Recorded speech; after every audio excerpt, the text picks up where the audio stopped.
Hello, good day, everyone. Welcome back to our subject, which is all about the contemporary world. And we are still in chapter 4, titled The Global Interstate System. And we are done with the introduction, Global Governance in the 21st Century, Effects of Globalization to Governments, Traditional Challenges from National Identity Movements. And for today's lesson, we are targeting to finish these 4 topics, which are the global economics, the relevance of the state amid globalization, non-governmental organizations or NGOs, the Global Economic Association, the WTO, and the NAFTA.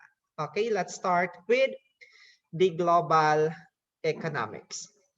So we are done with the first and second challenges to the government, and the third major source of challenges comes from the global economics. So let's talk about global economics. So global economy demands the states to conform to the rules of free market capitalism.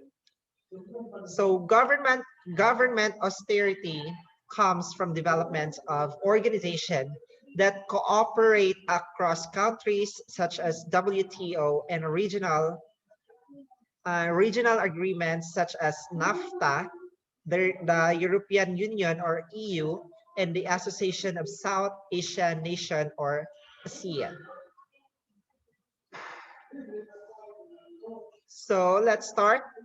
The neoliberal economics or neoliberal capitalism, or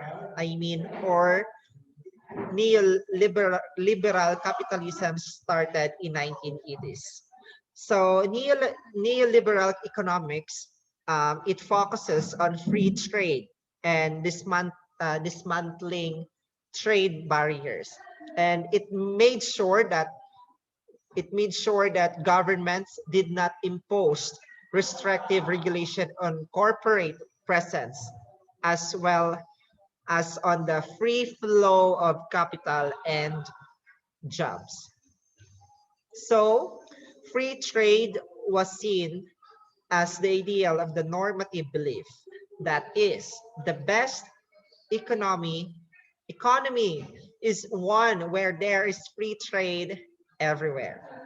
And neoliberal economics requires a state to cooperate in the global market through the free flow of capital, the privatization of services, and fiscal austerity or constraint.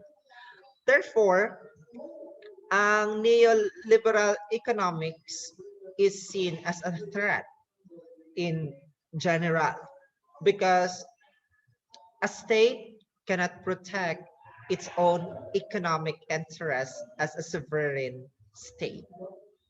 Mana siya. And a global economic influence is the use of IMF or the International Monetary Fund, capital I and capital F, okay? Again, a global economic influence is the use of IMF or International Monetary Fund in the World Bank enforcing government reforms in poorer countries.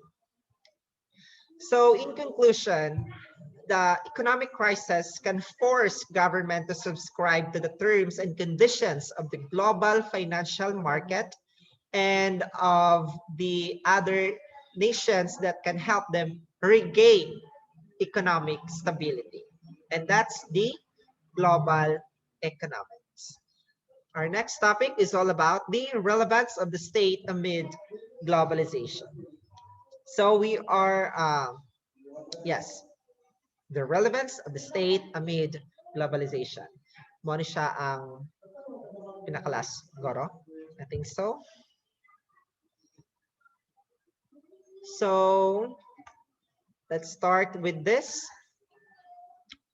The state is distinctive political community with its own set of rules and practices and that is more or less separate from other communities. Again, the state daw is a distinctive political community with its own set of rules. So the first element of state is a permanent population. So this population does not refer to nomadic people. They move from one place to another in indefinite time. Wala siya. Okay? Again, the first element of state is a permanent population, and this population does not refer to a nomadic people. Next, a territory has a clear boundaries, and a territory is effectively controlled by the third element, or what we call the government. And the government regulates relations among its own people and with other states. This means that the state is formally constituted sovereign political structure encompassing people, territory, and its institutions on the one hand, and maintaining its autonomy from other states on the other hand. And that's the relevance of the state amid globalization, especially in the government. Next, we have the nation and we have the state. So let's define these two words before we can get the meaning of nation state. Ano siya? Nation state. Again, let's define first what is nation and state. So let's start with nation. So nation refers to a people rather than any kind of formal territorial boundaries or institutions. And states, through its formalized institution, more or less reflect nations. And this would allow states to have a certain people with their own collective identity. So a nation is a collective identity grounded on a notion of shared history and culture.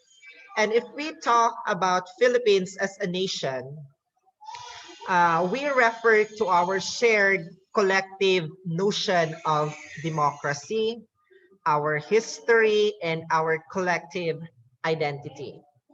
And if we talk about states in the Philippines,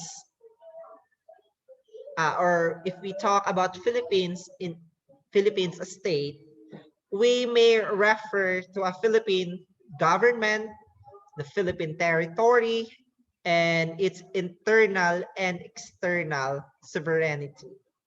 And this brings us to the concept of the nation state. And ang nation state, it is a territorially bounded sovereign institution that governs individuals sharing collective history, identity, and of course, the culture. And in reality, it is difficult to think of any nation as having any shared national identity. And take note that the Philippines, although formally a state, has a variety of ethnic traditions. And that's the end of our relevance of the state amid globalization. I hope that it is clear sa inyo ang differences between nation, ang differences among nation, states, and nation state. Okay?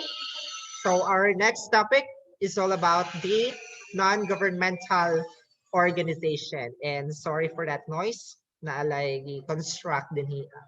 So dungog kayo ninyo no, ang welding. But our next topic na is all about the non-governmental organizations or the NGOs. So the Red Crescent in Muslim countries. It is an example, again, Red Cross is an example of an international organization that was developed out of war. And it is considered as a non-governmental organization. And the NGOs or the non-governmental organizations are not tied to any country, because this allows them to operate freely throughout the world, and they provided emergency relief such as food, water, and medical supplies for those whose homes or towns have been affected, or we say affected or destroyed by a disaster or war. And they also monitor the treatment of prisoner of wars and go to conflicts to make sure that no wars crimes are taking place. In fact, Red Cross began as organization to help those who are wounded during wars. And take note that the big Red Cross worn by NGOs is the identification that they are not soldiers. They are here to support. They are here to provide emergency relief.